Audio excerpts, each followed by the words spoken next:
నేను ఆ రోజు హైదరాబాద్ ని అభివృద్ధి చేశాను, విజయవాడను కూడా ఫోకస్ చేశాను, విశాఖపట్నం ఫోకస్ చేశాను, తిరుపతి, వరంగల్ 5 రీజనల్ సెంటర్ కూడా ఫోకస్ చేశాం. హైదరాబాద్ అభివృద్ధి అయింది. దానికి కారణం ఇన్ఫ్రాస్ట్రక్చర్ గాని, అక్కడ ఉండే పరిస్థితులు గాని ఒక సిటీలోనే వస్తాయి, ఎక్కడైనా సరే. ఇప్పుడు మీరు చూస్తే కర్ణాటక బెంగళూరు వచ్చింది, లేకపోతే చెన్నై తమిళనాడుకు వచ్చింది, హైదరాబాద్ తెలంగాణలో ఉంది. ఇలాంటి చూసినప్పుడు అన్ని ప్రాంతాలు అభివృద్ధి కావాలి. కొన్ని ప్రాంతాలకు కొన్ని అడ్వాంటేజెస్ ఉంటే ఆటోమేటిక్ గా అభివృద్ధి అవుతూ ఉంటాయి. అదే ఈ రోజు చూస్తే 67% service sector Telangana, 67% service sector. కాబట్టి ఆదాయం జీఎస్టీపీలో 9.3%. అదే ఆంధ్రప్రదేశ్ కు వస్తే 35% అగ్రికల్చర్, తెలంగాణ 14%. ఇక్కడ వచ్చే కొద్దికి మన ఆదాయం జీఎస్టీపీలో 6.3%.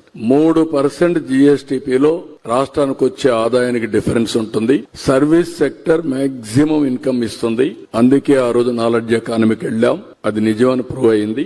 ఈ రోజు విశాఖపట్నం, విజయవాడ, అమరావతి, తిరుపతి ఇలాంటి సిటీస్ అన్ని డెవలప్ చేసి మళ్లీ ఐటీ గాని, బ్యాంకింగ్ గాని, ఇంకొక పక్కన టూరిజం గాని, ఎడ్యుకేషన్, హెల్త్ ఇవన్నీ డెవలప్ చేస్తే మళ్లీ మనకు ఆదాయం పెరిగే అవకాశాలు వస్తాయి. ఒక పక్క ఇవి చేస్తూనే వ్యవసాయం మేజర్ గా ఉంటుంది కాబట్టి వ్యవసాయ ఆధార పరిశ్రమలు కూడా వెళ్ళాలి, ఫుడ్ ప్రాసెసింగ్ కూడా వెళ్తే ఇది సాధ్యం అవుతుంది. దానికి నేను డీటెయిల్డ్ గా తయారు చేసింది మీరు చూస్తే చాలా స్పష్టంగా తయారు చేశాం. రాబోయే రోజుల్లో ఏ విధంగా ఏ సెక్టర్ ఏ విధంగా ట్రాన్స్ఫర్మేషన్ రావాలనో దానికి డీటెయిల్డ్ గా తయారు చేసి ముందుకు పోతాను.